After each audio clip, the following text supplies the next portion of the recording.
আমি বর্তমান মাননীয় যেভাবেই হন প্রাইম মিনিস্টারকে বলতে চাই, আপনার সমকামীর পক্ষে বিপক্ষে স্পষ্ট বক্তব্য চাই আমরা। কথা, আপনার সমকামীর পক্ষে না বিপক্ষে স্পষ্ট বক্তব্য চাই। যদি আমি মনে করি যে এদেশের সমস্ত আইন যারা রচনা করে, আমি যদি মনে করি সব জারুয়া আমি মনে করছি, জানি আপনাদের শিক্ষা অনুযায়ী যদি শরীফ থেকে শরীফ হয়ে যেতে পারে, আমি যদি মনে করি সব জারুয়ারা এই সমস্ত কাজ করে, তারা জারুয়া হবে না কেন? মোহাম্মদ ফয়সাল করিম শাইখা চরমনাই।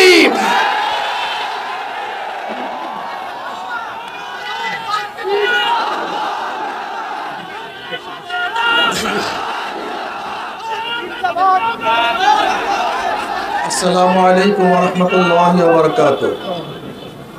নাহমাদু ওয়া নুসাল্লি আলা রাসূলিল কারীম, আম্মা বা'দ। আউযু বিল্লাহি মিনাশ শাইতানির রাজীম। বিসমিল্লাহির রহমানির রহিম। ইকরা বিইসমি রাব্বিকাল্লাযী খলাক। সবাই দুরূদ শরীফ আল্লাহুম্মা সাল্লি আলা সাইয়্যিদিনা নাবিয়িনা ওয়া শাফিঈনা ওয়া হাবিবিনা মাওলানা মুহাম্মদ সাল্লাল্লাহু আলাইহি ওয়া আলা আলিহি ওয়া আসহাবিহি ওয়া সাল্লাম। ইসলামী আন্দোলন বাংলাদেশ ঢাকা মহানগর শাখা কর্তৃক আয়োজিত আজকে প্রতিবাদ সম্মেলনের সম্মানিত সভাপতি, শ্রদ্ধাভাজন মহাসচিব সহ সর্বস্তরের ভাইয়েরা আমার, বক্তাদের বক্তব্যের মাধ্যমে আপনারা ইতিমধ্যেই জেনেছেন আমরা কি বলতে চাই, এই জাতিকে আমরা কি মেসেজ দিতে চাই। আসলে মানুষের কোনো দাম নেই, অবয়বের কোনো দাম নেই।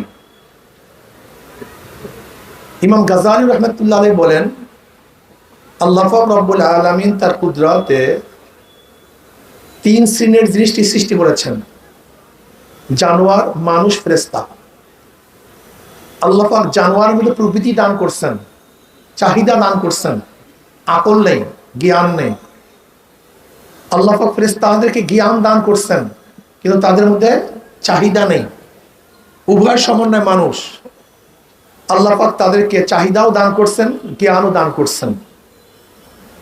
যেরকম পশুর খাদ্যের চাহিদা আছে, কিন্তু কোনটা খাওয়া উচিত কোনটা খাওয়া উচিত না, এই বিবেক তাদের মধ্যে নেই। ফেরেশতাদের মধ্যে খাওয়ারই চাহিদা নেই, শুধু আছে বিবেক। কিন্তু আল্লাহ পাক মানুষ সৃষ্টি করেছেন যাদের মধ্যে খাওয়ারও চাহিদা আছে, বিবেক বুদ্ধিও আছে, এটা খাওয়া উচিত কি উচিত না। যৌন চাহিদা আছে, জানোয়ারের বিবেক নাই।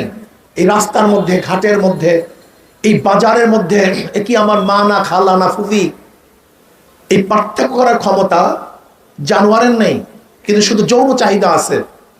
কিন্তু মানুষের মধ্যে আল্লাহ পাক যৌন চাহিদা দিচ্ছেন, আবার বিবেকও দিয়েছেন। রাস্তার মধ্যে, ট্রেনের মধ্যে, বাসের মধ্যে, বাজারের মধ্যে উলঙ্গ অবস্থায় এই কাজ করা কি যাবে না কি যাবে না, এটা আমার মা না খালা না বউ নাকি আমার বোন, এই বিবেক আল্লাহ পাক মানুষের মধ্যে দিয়েছেন। কিন্তু জানোয়ারের মধ্যে বিবেক দেয় নাই, শুধু চাহিদা, বিবেক নেই। আর ফেরেশতাদের মধ্যে শুধু বিবেক, চাহিদা নেই, উভয় সমন্বয় মানুষ। এবার আসুন, যেই মানুষটা তার চাহিদাকে বিবেক দ্বারা কন্ট্রোল করতে পারবে, সেই মানুষটা ফেরেশতাদের চেয়ে দামি হয়ে যাবে। আর যেই মানুষটা তার চাহিদাকে, প্রবৃত্তিকে বিবেক দ্বারা, আকল দ্বারা, জ্ঞানের দ্বারা কন্ট্রোল করতে পারবে না, উলাইকা শাররুল বারিয়া, ওটা কুত্তা শিয়াল শুয়ারের চোখ খারাপ হয়ে যাবে।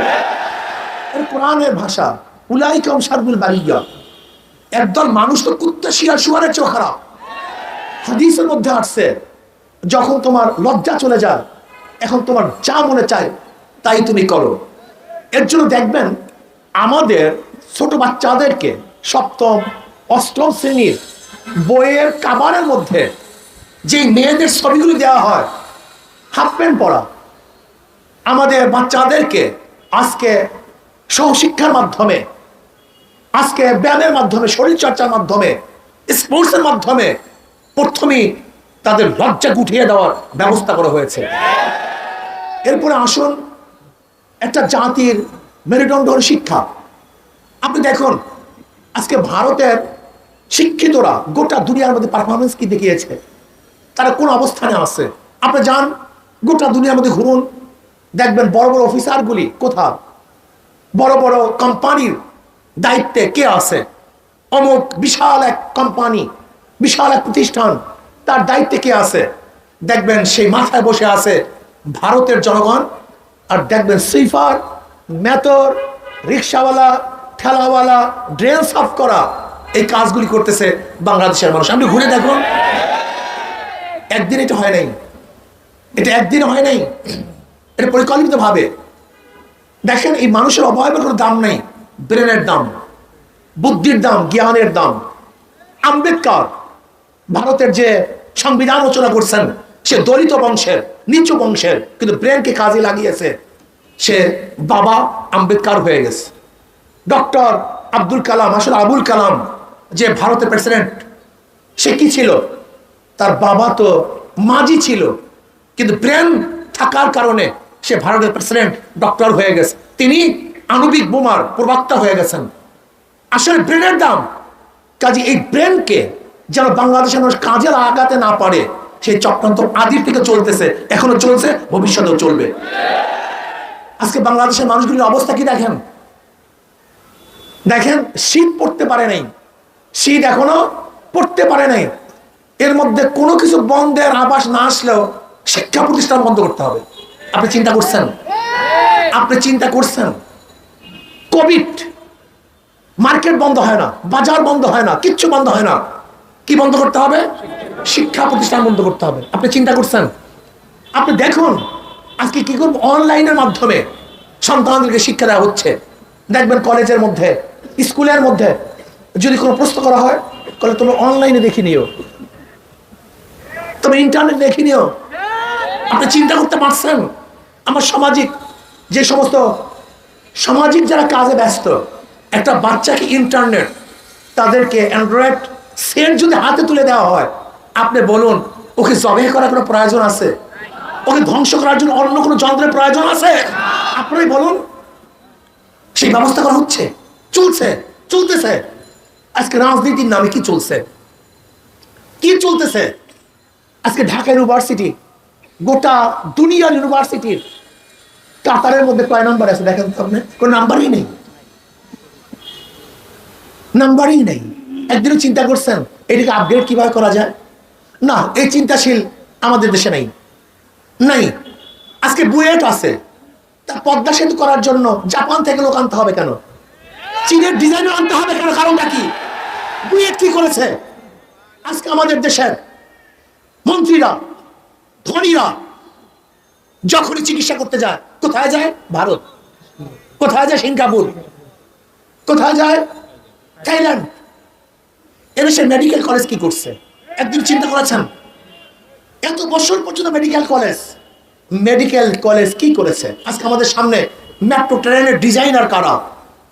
কারা করেছে? জাপান করেছে। এদেশের মেধা কোথায়? অথচ আমরা জানি নাসার মধ্যে, গোটা দুনিয়ার মধ্যে সবচেয়ে গবেষণাগার, বড় গবেষণাগার নাসা। সেই নাসার মধ্যে বিজ্ঞানী আছে এই বাংলাদেশের জন্ম, যারা বাংলাদেশে জন্মগ্রহণ করেছে, এরকম হাজারো বিজ্ঞানী গোটা দুনিয়ার মধ্যে ছড়িয়ে ছিটিয়ে আছে। কিন্তু বাংলাদেশে কেন তাদের মেধাকে প্রকাশ করার সুযোগ দেওয়া হচ্ছে না? কেন পাচ্ছে স্পেস? তারা কেন পাচ্ছে না গবেষণার কোনো কেন্দ্র, কোনো গবেষণার জায়গা নাই কেন? কারণ যদি আমি জ্ঞানী হই, তাহলে রাজনীতির নামে আমাকে গাধার মতো ঘুরাতে পারবে না, যা ইচ্ছা তাই চাপিয়ে দিতে পারবে না। এর জন্য পরিকল্পিত ভাবে শিক্ষা ব্যবস্থাকে ধ্বংস করার চক্রান্ত করতেছে। এখানে যারা আছেন সবাই শিক্ষিত, সবাই জ্ঞানী। আমাকে বলেন তো, সারা বছর যে পড়াশোনা করি, পরীক্ষার সময় তার চেয়ে বেশি পড়া হয় না কম পড়া হয়? যদি পরীক্ষাই না থাকে,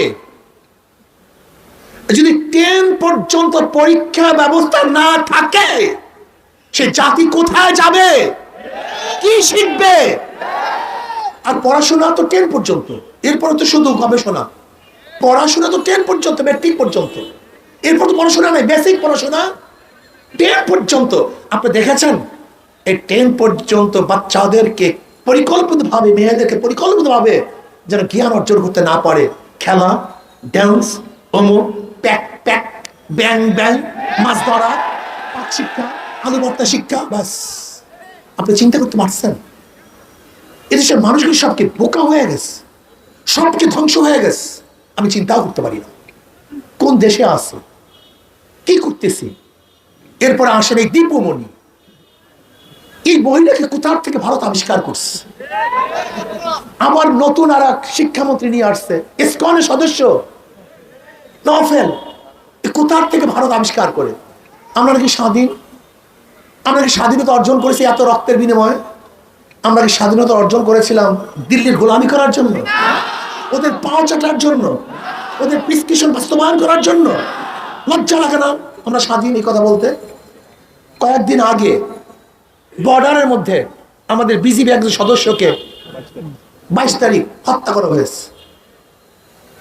এদের সরকার আছে? আমাকে বলুন, আমার সাংবাদিক বন্ধুরা, এদের সরকার আছে? পারলে তোরা সিনের দিকে একটা গুলি ছাড়, একটা গুলি ছাড় চীনের দিকে। পারলে জনগণ মারার দরকার নাই, জনগণ, চীনের জনগণ মারার দরকার নাই। যদি ভারতের শক্তি থাকে তুমি চীনের দিকে একটা গুলি ছড়ো। পাকিস্তানের জনগণ মারার দরকার নাই, পারলে সেদিকে গুলি ছড়ো। যদি পাকিস্তানের একজন নাগরিককে মারা হয়, ওরা প্রতিশোধ হিসেবে 10 জনকে মেরে ফেলে। যদি চীনের দিকে গুলি ছড়ে, তার পরিবর্তে ওরা ভূখণ্ডকে দখল করে নেয়। আর বাংলাদেশ স্বাধীন নাকি? এদেশের মানুষদেরকে তো মারি। আর এখন বিজিবি সদস্যকে মেরেছে। বিজিবি সদস্যরা কোথায়? হ্যাঁ, ওরা কোথায়? ওদের শুধু একটা পোশাক আছে, ওদের শুধু একটা বুট জুতা আছে, ওদের কাছে একটা রাইফেল আছে, ওদের ভিতরে মানুষত্ব নাই, রক্ত নাই, ওদের মধ্যে হিম্মত সাহস নাই। সব ধ্বংস করে ফেলছে, সব শেষ হয়ে গেছে। আপনারা দেখেছেন যে মিয়ানমার আমাদের দেশের সীমা বারবার বারবার বারবার অতিক্রম করে তারা হেলিকপ্টার বিমান নিয়ে এসছে। কিন্তু বাংলাদেশে বলার কোনো কিছু নেই। তুমি কি করো? ওই মেট্রো রেল খাও, চাবাই চাবাই খাও, এটা তুমি পদ্মা সেতু ভেঙে ভেঙে খাও, যমুনায় খাওয়া খাও, তুমি ট্যানেলে চলো। কি আজীব এক দেশ। যদি বুক ফুলে হাঁটতেই না পারি, যদি সত্য কথা বলতেই না পারি, প্রতিবাদ করতে না পারি, তোর মারা যাওয়া উচিত, তোর বেঁচে থাকা উচিত নয়। মৃত্যুবরণ করা উচিত। বেঁচে কি লাভ কি? মুদ্রারের মতো যেরকম মৃত্যুদেহ, সে কথা বলতে পারে না, প্রতিবাদ করতে পারে না, তার উপরে যা ইচ্ছা তাই করা হয়। আজকে তুমি একটা মৃত্যুদেহের মতো, তোমাকে গুলি করবে, তোমাকে মারবে, আর তুমি কথা বলতে পারবে না। ফেলে দাও তোমার রাইফেল, রাইফেলের দরকার নাই। এদেশের জনগণ যেরকম পাকিস্তানের থেকে এই দেশকে উদ্ধার করেছে, রক্ষা করেছে, স্বাধীন করেছে, এই দেশের সীমানা পাহারা বাংলাদেশের জনগণ দিবে ইনশাআল্লাহ। তোমার দরকার নাই। বাংলাদেশের জনগণ সীমানা পাহারা দিবে। আজকে ট্রানজান্ডার নামে যে শয়তান নিয়ে এসছে, একবার নিয়ে আসছে বান্দর বানাইবে সবাইকে। সবাই বান্দরের জাত, সবাই বান্দর, বাস। সবাই শিম্পাঞ্জি। এই শিক্ষা ব্যবস্থা একবার চালু করছে। আবার এখন কি, যদি তুমি মনে করো আমি মহিলা, বাস আমি মহিলা, তুমি ছেলে আমি ছেলে, বাস। কোথাকার পাগলের গোষ্ঠী। আমি বর্তমান মাননীয় যেভাবেই হন প্রাইম মিনিস্টারকে বলতে চাই, আপনি সমকামীর পক্ষে বিপক্ষে স্পষ্ট বক্তব্য চাই আমরা। কথা, আপনি সমকামীর পক্ষে না বিপক্ষে স্পষ্ট বক্তব্য চাই। যদি আমি মনে করি যে এদেশের সমস্ত আইন যারা রচনা করে, আমি যদি মনে করি সব জারুয়া, সব জারুয়া আমি মনে করছি, জানি আপনাদের শিক্ষা অনুযায়ী যদি শরীফ থেকে শরীফ হয়ে যেতে পারে, তা আমি যদি মনে করি সব জারুয়ারা এই সমস্ত কাজ করে, তারা জারুয়া হবে না কেন? সব অবৈধ এই কাজ করে, তা হবে না কেন অবৈধ? আমাকে বলুন।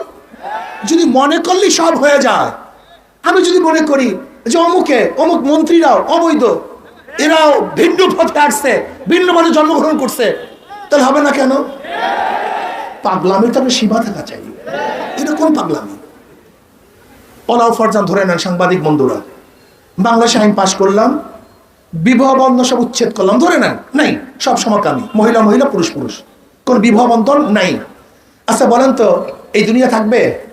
প্রজন্ম হবে কিভাবে? আমাকে বলুন। আপনাদেরকে মানলাম, ধরে নেন ইসলাম পড়ে, ধর্ম পড়ে, আপনাদের আইন থেকে মেনে নিলাম, সবাই 100% বাংলাদেশের মানুষ আপনাদের আইন অনুযায়ী তার কার্যক্রম শুরু করছে। এরপরে প্রজন্ম কি হবে? এই দেশের কি হবে? আপনি চিন্তা করতে পারছেন? এটা আইন হয়? একটা হলো একটা মানুষ গুনার মধ্যে লিপ্ত হয়, খারাপ কাজে লিপ্ত, সেটা ভিন্ন কথা, সেটা ভিন্ন কথা। দুনিয়ার আবহমান কাল থেকে খারাপের মধ্যে লিপ্ত হবে, তার বিচারও আছে, আইন আছে। কিন্তু খারাপকে, অবৈধকে আইনি রূপ দিয়া, এই জানোয়ারের চেয়েও খারাপ, এর চেয়ে বড় খারাপ আর কিছু হতে পারে না। মানুষ ঋণা বিবেচনায় লিপ্ত হয়, অপকর্মে লিপ্ত হয়, সমকামীতে লিপ্ত হয়, হতে পারে, হয়, কিন্তু অবৈধ, অবৈধ, অবৈধই। অবৈধকে বৈধতা দেওয়া যায় না। অবৈধতাকে বৈধতা ওই ব্যক্তিই দেয় যার ব্রেন বলতে আর কিচ্ছু থাকে না, পুরো পচন ধরে। কাজে এটা আমরা মানতে পারি না। আর ব্র্যাকের কথা বলবো, ব্র্যাক, তুমি এনজিও, বাংলাদেশের মানুষের পয়সা দিয়া তুমি এর বিরুদ্ধে করার কারণে চাকরিচ্যুত করবা না, হবে না ইনশাআল্লাহ। যদি আসিফ স্যারকে ব্র্যাক থেকে চাকরিচ্যুত করা হয়, আমরা সবাই ব্র্যাকের গেটে অবস্থান করব। আমি করবো, আপনারা করবেন কিনা চাই না, আমি ইনশাআল্লাহ অবস্থান করব, দেখব কিভাবে চাকরিচ্যুত করা হয়, ওই ব্র্যাকের গেটে অবস্থান করব। এরপরেও যদি ব্র্যাক আমাদের কথা মানতে বাধ্য না হয়, তাহলে বাংলাদেশের জনগণ ব্র্যাকের প্রত্যেক ইটকে খুলে ফেলবে ইনশাআল্লাহ, প্রত্যেক ইটকে খুলে ফেলবে। ব্র্যাকের প্রতিষ্ঠানগুলি আপনার যা আছে, যেগুলি আছে, এগুলি বর্জন করা উচিত। শুনলাম নাকি ইন্ডিপেন্ডেন্ট ইউনিভার্সিটির সরওয়ার স্যারকেও চাকরিচ্যুত করার চক্রান্ত করতেছ, বাংলাদেশে হবে না। এর জন্য আমি প্রাইম মিনিস্টারের হস্তক্ষেপ কামনা করছি। আপনি কি সমকামীর পক্ষে না বিপক্ষে? স্পষ্ট জাতি জানতে চায়। আর আমরাও বর্তমান শিক্ষামন্ত্রীকে বলবো, এদেশ স্বাধীন হওয়ার পর থেকে আজ পর্যন্ত শিক্ষা কারিকুলামের মধ্যে মুসলিমের ইতিহাস ছিল, আবু বকরের ইতিহাস ছিল, ওমরের ইতিহাস ছিল, ডক্টর শহীদুল্লাহর হাজারো গল্প ছিল, মুসলমানদের হাজারো কবিতা ছিল। ইতিহাসগুলি মুসলমানদের সেই হারানো দিনগুলি আবার স্মরণ করিয়ে দিত। আজকে কি হচ্ছে? মুসলমান ইতিহাসকে বিলীন করা হচ্ছে। কারণ ওরা জানে এদেশের কাঁটা তারের বেড়াই কিন্তু সীমান্ত এরিয়া নয়। এদেশের বড় সীমান্ত হলো মুসলমান এবং গায়রা মুসলমান। এদেশের মুসলমানদেরকে যদি নষ্ট করা যায়, তাহলে কাঁটা তারের বেড়া, এই সীমানা থাকবে না। এপার বাংলা ওপার বাংলা এক হও, এই স্লোগান বাস্তবায়ন হবে। আমরা ইনশাআল্লাহ শপথ গ্রহণ করতেছি, জীবন চাক আর থাক, বাংলাদেশে একজন মানুষ চিন্তা থাকতেও এপার বাংলা ওপার বাংলা এক হতে দেয়া যাবে না। এপার বাংলার ওপার বাংলার স্লোগান তো এখনো এক আছে। ওখানে বলে কি, জয় কালী, জয় শ্রীরাম। ওই জয় শ্রীরামের স্লোগান কিন্তু আমাদের দেশেও আছে, শুধু মাঝখানে একটা কাঁটা তারের বেড়া। আর এদেশ যখন বেঈমান হয়ে যাবে, কাঁটা তারের বেড়াও থাকবে না। কাজে এদেশের ডিভাইডেডের সবচেয়ে বড় বেড়া হলো ঈমান, মুসলিম এবং গায়রে মুসলিম। কাজে মুসলিম যে উৎখাত করার যে ষড়যন্ত্র চলতেছে, এই ষড়যন্ত্র বাস্তবায়ন করতে দেব না। আসুন আমরা সব ঐক্যবদ্ধভাবে সামান্য স্বার্থকে জলাঞ্জলি দিয়ে দেশ এবং মানবতা ইসলামকে রক্ষা করার জন্য, স্বার্থকে রক্ষা করার জন্য ইনশাআল্লাহ যখন ডাক দেওয়া হবে, আমরা ঝাঁপিয়ে পড়বো। আল্লাহ আমাকে এবং আমাদের সবাইকে এই আন্দোলনে শরীক হওয়ার তৌফিক দান।